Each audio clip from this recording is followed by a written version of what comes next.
The sum of first three terms of a GP is 39 by 10 and their product is 1. Find the common ratio and their terms. So ಇಲ್ಲೇನು ಕೇಳ್ತಾರೆ ಅಂತ ಹೇಳಿದ್ರೆ 3 term ಇದೆಯಂತೆ, ಅದನ್ನು add ಮಾಡಿದಾಗ ಇದು ಬರ್ತಾ ಇದೆ, ಅದನ್ನು ಮಲ್ಟಿಪ್ಲೈ ಮಾಡಿದಾಗ ಇದು ಬರ್ತಾ ಇದೆ. And all the terms are in GP, geometric progression. So let the 3 terms be a ಮತ್ತು a into r, a into r square. So they are in GP ಅಲ್ವಾ? This is the basic idea of GP. ಇದ್ರ ಬದಲಾಗಿ ನಾನು ಏನು ಮಾಡ್ಬೋದು ಅಂತ ಹೇಳಿದ್ರೆ, I divide all the terms with r. ಅವಾಗೇನಾಗುತ್ತೆ, ಇದು a by r, this is a and this is a into r. ಇದು ಕೂಡ ಜಾಮೆಟ್ರಿಕ್ ಪ್ರೋಗ್ರೆಷನ್ ಇಲ್ಲಿದೆ ನೋಡಿ, ಸರಿನಾ? ಫಸ್ಟ್ ಟರ್ಮಿಂದ ನಾನು ಸೆಕೆಂಡ್ ಟರ್ಮ್ ಆರ್ ಮಲ್ಟಿಪ್ಲೈ ಮಾಡ್ತು ಅಂತ ಹೇಳಿದ್ರೆ ಐ ಗೆಟ್ ಎ. ತಿರ್ಗಿ ಆರ್ ಮಲ್ಟಿಪ್ಲೈ ಮಾಡ್ತು ಅಂತ ಹೇಳಿದ್ರೆ I get a into r. So geometric ಪ್ರೋಗ್ರೆಷನಲ್ಲಿ ಇದೆಯಲ್ಲ, ಸರಿ ಅಲ್ವಾ?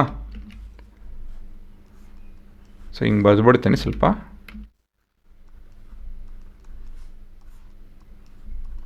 ಹಾಂ, ಓಕೆ. ಇವಾಗ ಏನು ಕೊಟ್ಟಿದ್ದಾರೆ? we have been given the sum of 3 terms turns out to be 39 by 10. ಮತ್ತೆ product of 3 terms turns out to be 1. So ಇದು ನಮ್ಮ ಗಿವನ್. ಸೊ ಇವಾಗ ನಾವು ಪ್ರಾಡಕ್ಟ್ ಉಪಯೋಗಿಸ್ಕೊಂಡು ಮುಂದುವರಿಯೋಣ. So this is the product of 3 terms ತಾನೆ. ಇದು ನಿಮ್ಮ 3 ಟರ್ಮು, ಅದು ಪ್ರಾಡಕ್ಟ್ ಬಂದು 1. ಏನಾಗುತ್ತೆ ಇದರಲ್ಲಿ ಇವಾಗ? ಆರ್ ಕಟ್ ಆಗುತ್ತೆ, ಇದು ಆರ್ ಕ್ಯೂಬ್ ಆಗುತ್ತೆ, ಸಾರಿ ಎ ಕ್ಯೂಬ್ ಆಗುತ್ತೆ, which is equal to 1. If A cube is equal to 1, A is equal to 1. So that is the possibility. Next the sum of the product is equal to 39 by 10. So ಇವಾಗ ನಾವು substitute ಮಾಡ್ತು ಅಂತ ಹೇಳಿದ್ರೆ 1 by r plus 1 plus r is equal to 39 by 10, because r is equal to a is equal to 1. ಇವಾಗ ಇದನ್ನು ಆ ಕಡೆ transpose ಮಾಡಿ ಇದನ್ನು ಎಲ್ಲ ಎಲ್ ಸಿ ಎಮ್ ತೊಗೊಂತಂದರೆ 1 plus r square by r is equal to 39 by 10 minus 1. ಸರಿ ತಾನೆ?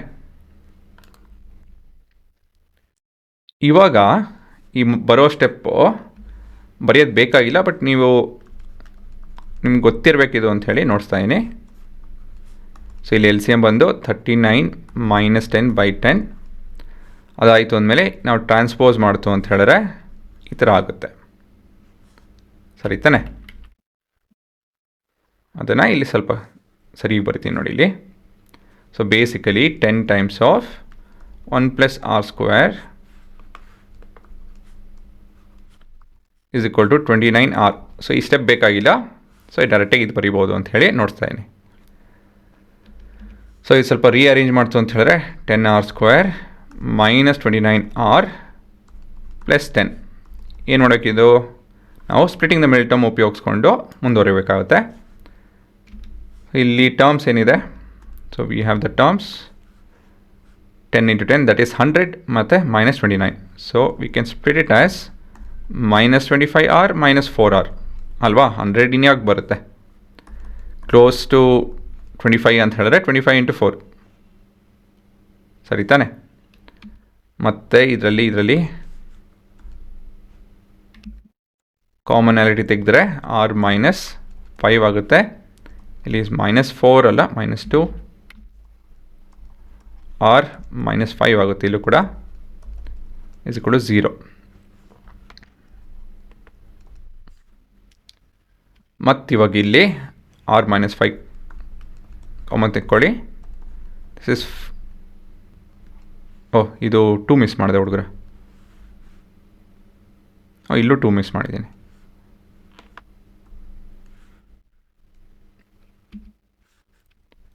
ಟು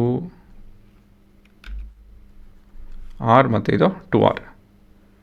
ಸೊ ಹಾಗಾಗಿ ಇದು 2r -5 ಆ್ಯಂಡ್ 5r -2 ಆಗುತ್ತೆ. ಇದು ಇಸ್ ಈಕ್ವಲ್ ಟು 0. ಸರಿನಾ?